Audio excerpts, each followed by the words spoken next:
What is up, everybody, and welcome to another episode of the Breathe and Air podcast, where everyday action meets extraordinary mindset. Today, we have two amazing gentlemen, Mr. Mike Mannix and Sal LaGreca. They're the creators of the 5 L's, a book that is coming out at the end of July, The Gift of a Balanced Life. And they're also the creators of Unparalleled Performance. Gentlemen, thank you so much for coming on the show. Oh, thank you for having us. Thank you for having us. Super excited to be here. So I want to dive right in. No fluff here. We're in trouble now. There we go. What caused you to want to help others? Why? Why do you care? Wow, That's a great question. Why don't you jump on that one? Well, I'll tell you my side, Mason, and it actually led me to where I'm here today, and actually with Sal. To be totally candid, and to everybody that's listening, I didn't grow up with money by any stretch of the imagination. I worked my tail off for everything that I have. And, I had that mindset of, success was gauged on the amount of stuff that you have, right? The nice house, the nice car, being able to give my children the things that I didn't have growing up. So I was killing myself to do this, literally almost killing myself. And, I worked my way up the chain and got that C title. And my father, who's my hero, saw me doing this, right? My father was a full-time pharmacist by trade. He was a captain of the ambulance crew, volunteer, and some of the money problems, right? And but he was also an adjunct professor teaching paramedics. And it doesn't get cooler than that. He was teaching people how to save others' lives. And he would literally and almost physically grab me sometimes, and sometimes I needed it. And he'd be like, Mike, stop. Because he would see me like driving myself into the ground, never being home or flying around the globe or around the country. And he said, you're missing the point, Mike. The true measure of success is gauged on the amount of lives you touch and leave for the better. Typical son. I know everything. He knows nothing, right? And I just, okay, Dad. I go on my merry way. And this went on for years and years and years. And unfortunately, 14 years ago, and forgive me, this it's hard for me to talk about this. 14 years ago, I was sitting with my father in a hospital room, actually in a doctor's office, to be exact, and a doctor we've known for many years. And my father just hadn't felt right for 2 months, just kind of sick, just a little nauseous. And that wasn't my dad. He was always healthy, and when he was sick, you would never know because he never complained. And after weeks of testing, the doctor came in and he sat down with us, and he put his hand on my father's knee and said, Mike, you've got stage 4 cancer. You've got 2 months left to live. And it's actually such a rare form of cancer that only 5 or 6 other people have had it in the US in the last 65 years. We don't even know how to treat it. Wow. Yeah. So my dad's in a book somewhere, not the kind of book you want to be in, he's in a medical journal. But leave it up to my dad, go big or go home. And my father, being my father, turned to the doctor and was like, nope, not going to happen. I was like, okay. And he fought it for 2 years. And I have to be honest with you. Look, even when he couldn't, because the chemo and the cancer itself, he couldn't practice pharmacy. He definitely could not ride the ambulance. Mason, he taught to the very last day, like right to the end, even if it was from a chair. This was his passion. This was his purpose. He wanted to help people, right? And when he finally did lose his battle to cancer, we held a wake for 3 nights. And every night out the door and around the block, hundreds and hundreds of people. Like, I've never seen this amount of people show up at a funeral. And each one of them came up to me. And here's the crazy part. People he hadn't seen in 20 years, 30 years, 40 years, 85 to 90% of them were his students. And they all came up to me one at a time and said, your dad changed my life. And that was like my aha moment. That's like when my world changed. And it's like, my father will be the most successful man that I will ever meet. And that's why I started down the path of, that's what makes the difference, is helping people and making people's lives better, right? That's the true measure of success. So Absolutely. That's my side. Absolutely. Sal? Which led me to this guy. Yeah. So I'll give Sal the floor here. How did you guys meet? Oh, that's a good story.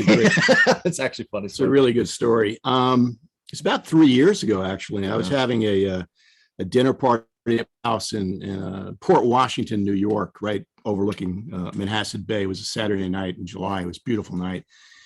And having a few adult beverages, just, getting to know each other. I didn't know Mike at the time. No, never met. Mike's wife and my wife, Debbie, were very good friends. And so I got to meet him. So we're having fun looking at the sunset. And I get a call from somebody who worked for me and would never call me on a Saturday night. So I excused myself. I had to take it. I took the call, go inside. I'm talking to this guy. His name's Max. And he said, Sal, I hate to do this to you on a Saturday night, but I'm leaving. Yeah, I'm quitting. And I go, hey, Max, you can't do this. we got to talk, but it's Saturday night. I got people over at the house. Tomorrow's Sunday. Why don't you, anytime you want, I'll give you all day tomorrow. Let's talk this thing through. He said, fine. So that was the plan. We'll talk on Sunday. So I come back out on the deck overlooking the water. And Debbie says to me, she sees my face and she goes, what happened? I said, well, Max just quit. And she goes, oh, that's your last L, the fifth L. And Captain Obvious, right? So he goes, what is this fifth L thing you're talking about? So then I went on to describe how I came up with the 5 L's many, many years ago, over 30 years ago. And, Mike, I didn't know that Mike was an adjunct professor of leadership at NYU. So he hears this 5 L's.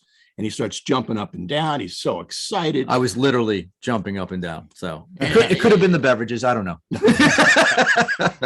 I go, what are you so crazy about here? He goes, no, dude, I teach leadership. And this 5 L's is like, it's so powerful. You got to write a book. And I'm like, I'm not writing a book. I could read a book. I am not writing a book. And that's it. And then it's funny because that was a Saturday. That Monday, now, Mike was working full time where he was at as an executive. And he comes over to the house on Monday, that following Monday, 7:30, it's Mike, hey. And he's standing there. He's got whiteboards. He goes, we're going to write the book, right? I go, true story. I said, Mike, come on and have a drink. We're going to talk about this. Next thing you know, we're writing the book. So, and that's when we formed Unparalleled Performance, because I realized through Mike, that, this thing is powerful. And based on his teaching expertise, he said, you got to get this out to the world. And that's how it started. The whole idea of the 5 L's happened a long time ago. I was just admitted to the partnership at KPMG, and first person in my family to go to college. I'm a butcher's son from the Bronx, New York. And I get money all the way to KPMG. I get admitted to the partnership. So I'm feeling pretty darn good. And the firm would pick a partner or a few partners each year and send them to Harvard to an executive management program. And I got selected. So again, kid from the Bronx, first person I'm going to Harvard. Amazing. So it was pretty cool. My mother being my mother, bring back a hat with the H on it and a shirt with the H on it. Yeah, Ma, I'll do all that. So I'll give you a real quick overview, if you don't mind, about how it started. Yeah, absolutely. Yeah. So I'm at this Harvard Executive Management Program, and it's typical Harvard case study approach to solving business issues. But one class was very, very different. And it was called the Psychology of Success.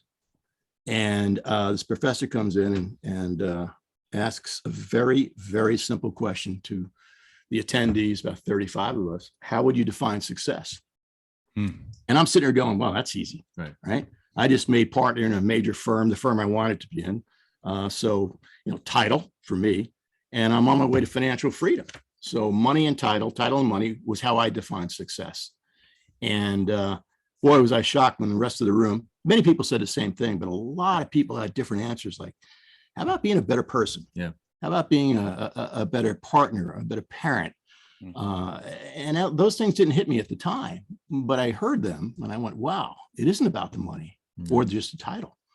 So this professor comes back a few days later and says, he reads it back to the class and goes, listen, I listened to all of you and how you define success. And I'm going to play it back to you. So here are the 10 things you need in your life to be successful. 10 things. And I'm sitting there, Mason, going, whoa, I thought it was 2, money and title. It should be a little bit more than that, but 10? And I'm saying, I got to go back to the partnership at KPMG, the operating committee, and tell them what I learned at Harvard. And there's no way I'm going to tell these very successful people that you need 10 things in your life to be successful. I probably would have been out of the firm at that point. So I thought long and hard about it. And a lot of those things made sense, but 10 was way too many. And a lot of them overlapped. So a little bit of work.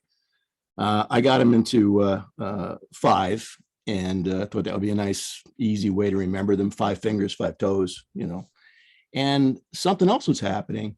A few of them were beginning with the letter L. And I said, wow, if I can get them all to begin with the letter L, then I can really remember this thing very simple, because that's the beginning of my last name, right?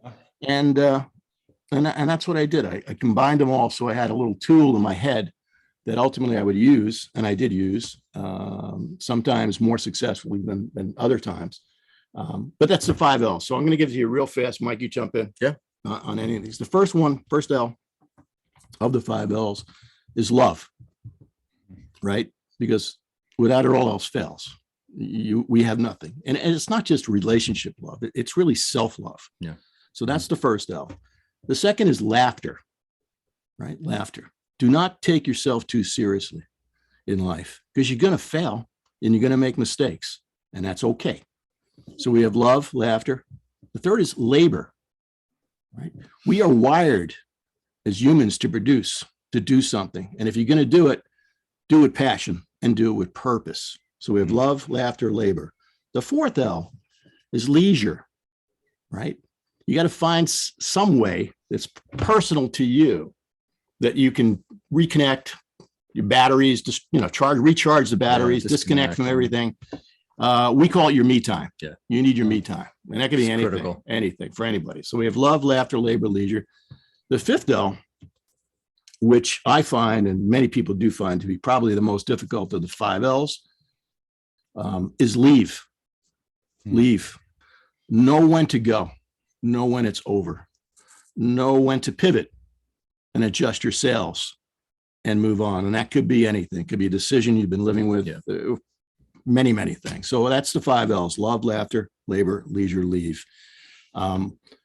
Alone, they have purpose. We like to say together they have power. And if you have these 5 L's in a balanced fashion in your life, you can just about get through anything. And that's the 5 L's. And that's the basis of the book. And you want to jump in there? Yeah. Well, I think the whole key to it, Mason, is it's balance, right? And a lot of people hear that, 5 L's and love, laughter, labor, leisure. That's fluffy. What is this fluffy feel good stuff? And it's actually not. One of the things, as Sal mentioned, beyond when I was a global executive for many years, I was also an adjunct professor at NYU. Still am. Love it. Right. That's where my passion for doing all this came from. And so I'm the data geek, right? I'm the one that's like, science and tools, and you got to put stuff behind it, like tangible things that people can actually use.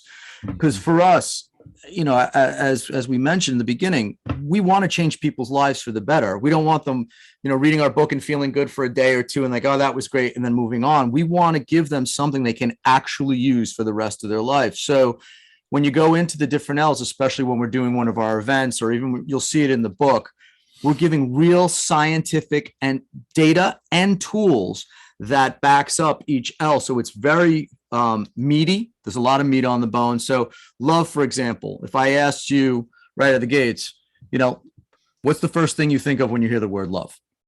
Family, right? Most people say that. They'll say family, my children, my dog, whatever it is. People always say something other than themselves, usually. And that's the problem, right? There's something out there called the oxygen mask theory. Have you ever heard it? No, I was going to ask you about that though. So I'd love to hear it. There you go. Okay. So you've been on a plane before, right? Yes. Okay. Well, when the, flight attendants, they go through their check, you put this on, you wrap it around, you hit the water, a little light, you blow into all that kind of stuff. But they also say, in the unlikely event that the plane goes into, and this is key, crisis, right? The plane goes into distress. an oxygen mask will drop from the ceiling. Who do they tell you to put it on? Yourself first.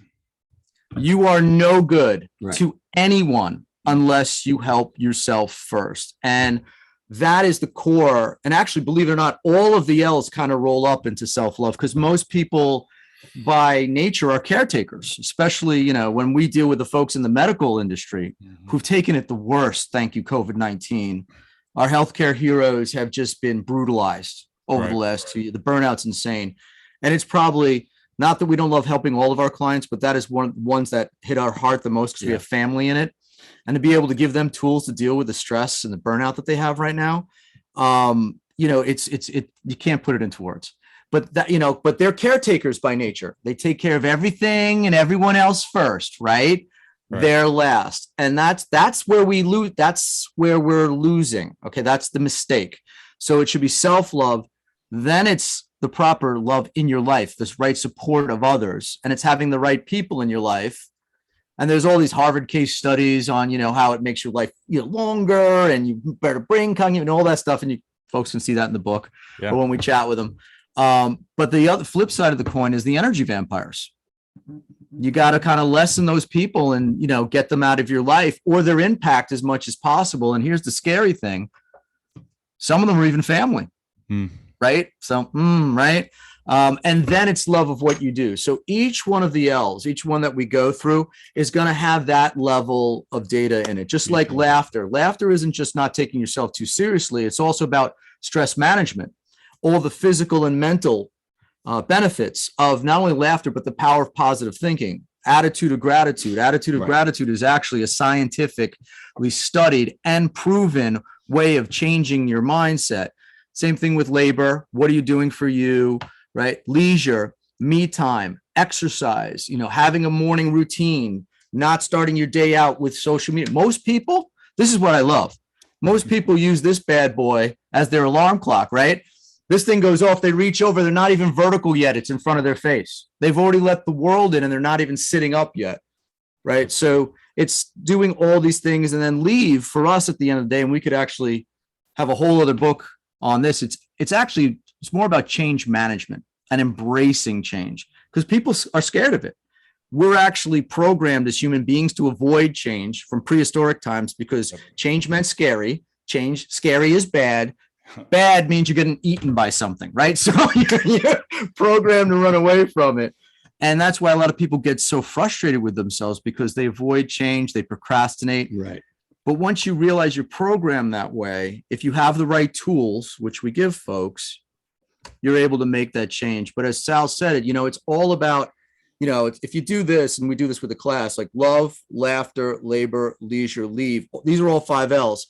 If you put them together, right? If you take your other hand, this, when you have them in balance, your life is strong. It's when you only have 1 or 2, when everything falls apart. And Sal and I kind of found that out the hard way when we only had 1 or 2 in our life. I mean, yeah, we lived it. I mean, I created the 5 L's and I didn't even live by them all the time. You know, for me, one of the things I did, I was vice chairman of a multi-billion-dollar global company, and I 1L take over labor. Me too. I that's all I had. You know, that was the most important thing in my life.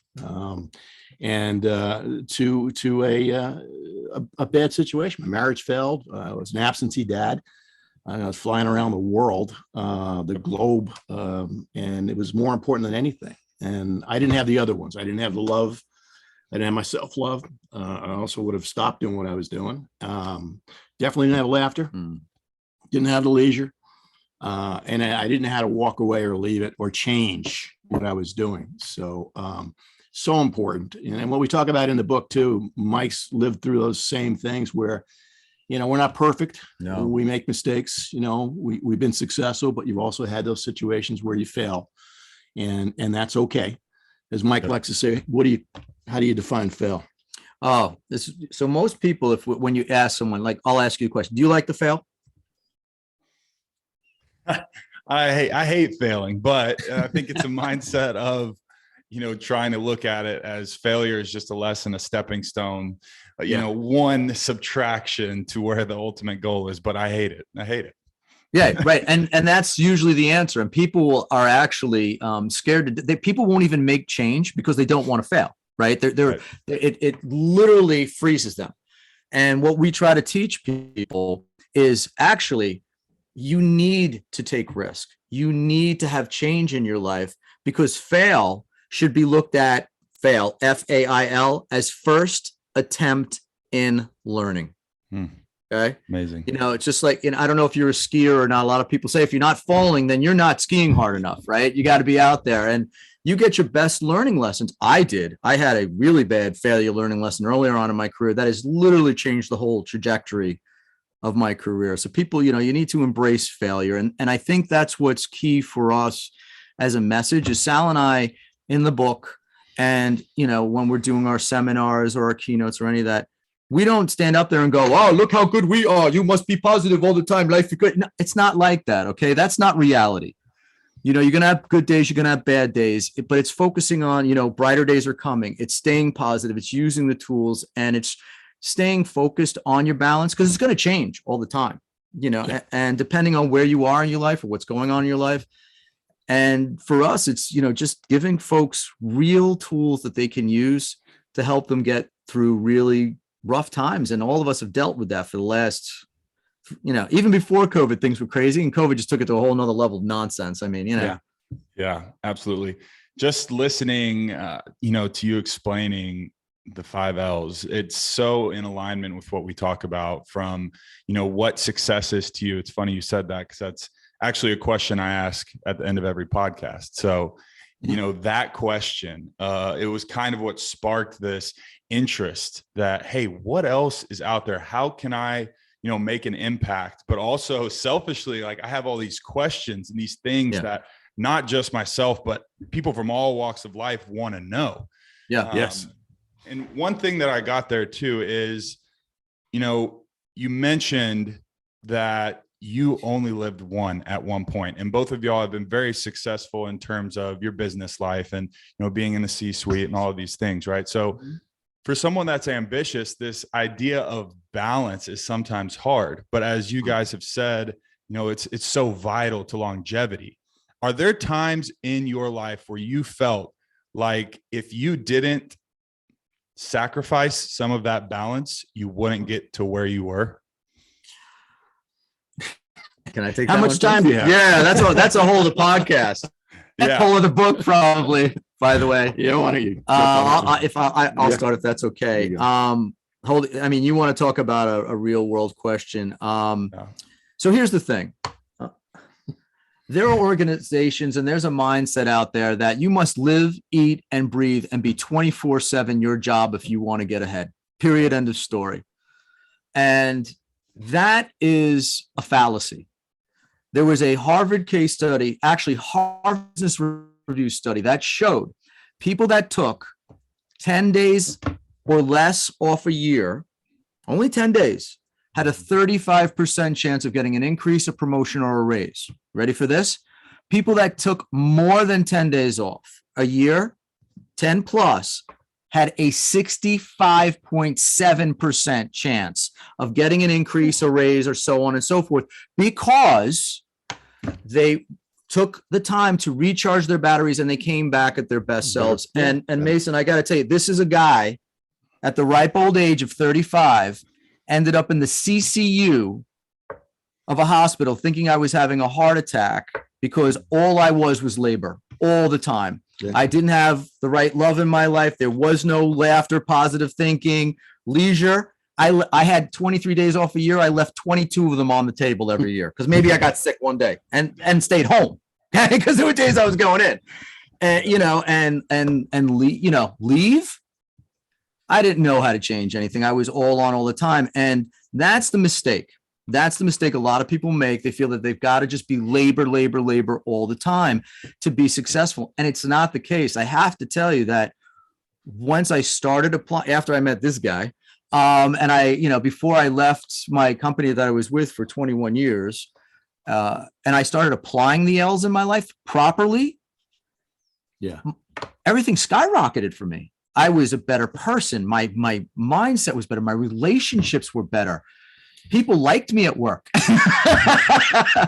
Big difference. And it's about finding that. And I think there's this fallacy that's out there. It's a big proponent of it too, which is hard, is a lot of times there's almost reward for it in the job space of, you got to be on all the time. And, your boss sends an email over the weekend at 5:00 in the morning on a Sunday. And you're like, oh my God, I must answer because I need to look, it's like, it's crazy. Yeah. But here's the other thing too. A lot of it also goes back to what people see as success, to your point before. And there's this really unfortunate fantasy what success is, right? I have a nicer car. I have a nicer house. I have a nicer boat. I have more than you, so I'm more successful. And media, especially social media, perpetrates that in such a bad way, to the point where people are, think about it. Have you ever posted something on your social media like, oh God, my kids suck? No, it's, my kid just won the Nobel Peace Prize. Look how I'm so happy. My children are wonderful and I'm blessed. That's not life. Okay. Right. If you get under the surface, here's the bottom line. Nobody's life is perfect. You get under that, that 20% of the iceberg underneath the water. Life's messy. People have something, everybody's got something going on. No one's got it all together, but you have the social media showing everybody's so successful and push and drive and work harder and you'll get it. And it's killing people, literally. Yeah. There's tons of studies out about it right now. I'm sure you've heard the recent study that came out from the APA on the impact that it's happening. Young girls, because of all these stupid filters that are out there and that are making them look like they don't look. Right. It's not real. And these girls are like, why don't I look like that? Oh my God, I'm never going to be successful. I'm never going to be liked. And it's the suicide rate is going through the roof. Thank you very much, social media. And I'm not saying all social media is bad, right? But you have to limit it. And I think that's part of the danger. Yeah. And especially the last 2 years or so. Kids not going to school, being at home all the time, always on social media, no distractions. Very interesting thing that we found, Mason, is we like to say that the 5 L's knows no boundaries. Yeah. Yeah. Right. Yeah. So it really hit home when we were talking to a few high school students, because Mike was running an NYU high school clinic on leadership, and we were getting 15, 16-year-old. Oh my God. The response was insane. And I never thought, I always thought this would be a great corporate thing. Yeah. Right. Teach the corporate world. And it still is. And we do that. But the impact that we're having, the 5 L's are having on these students and the pressure and everything that they've been going through. God, that's the part for me. And I like I said, I ran all over the world for nearly, give you my age, not really, almost 4 decades of running around the world. And this to me is the most important thing I've ever done in my life. And that is seeing the reaction that we're getting from people who attend a class, a keynote, some training or whatever we're doing. And they come up and say, you know what, you changed my life. You've given me the tools to have a better life. And we can share stories with you of what people have said to us after a training session. Blowing us away. It is just amazing. And again, we both said the same thing many times. God, I wish I really lived this. Oh God. I wish I had it 30 years ago. I invented it and I didn't live it all the time. Because you know what, Mason? Someone that we interviewed for the book said, you got to choose this. Ooh, yes. You got to choose your balance. And once you choose the balance, you can do anything. It was a wonderful interview that we did. And, and the book's full of that. The book is full of our life stories, ups and downs, success and failures. Science and data. Yeah. Science and data. A lot of science and data. Sorry. And shameless plug. Yeah. Well done. We interviewed, Tommy John from the Yankees, who's a friend of mine, his success and failures and how the 5 L's. What we did is when we did these interviews, we asked these people who were successful, we told them about the 5 L's as we did with you just now. And we would ask them, which one of these 5 L's stood out in your life the most for you, right, and helped you get through a very difficult situation? Obviously, with Tommy John, it was love. He had some difficult situations. His son was in an accident and whatnot. We interviewed David Perkins, a 4-star retired general who's been on the news recently because of the unfortunate situation in Ukraine. And who else we have? We got former CEO, chairman of Gray Worldwide Advertising. We've got someone who is the CEO of Girl Scouts, and that's another thing that we found out, talking about how it can really hit everybody at any stage in your life. I mean, this person said, you got to get this to the youth. You've got to get this to the future leaders of this country and the world. So it knows no boundaries. I guess that's the point. Right. Yeah. So when folks do read the book, they'll see we've had dozens of people that we interviewed. And for us, it was important to get people with all different backgrounds, all different walks of life, just coming from all different areas. And get, the funny thing is even it doesn't matter, nationality, race, sex, gender preference, whatever. Everybody wants the same thing in their life. Everybody just wants to find some balance and ways to get through the day to day. And I have to say, it was probably one of the most fascinating things for us to be, interviewing these folks. And it's just, the stories are incredible.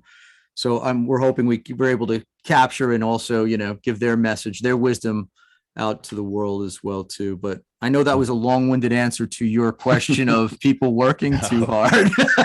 I love it. It was incredible. I'm going to pause us right here and resend you the link, and then we'll finish up. Sound good? Okay, great. So I got to get another link.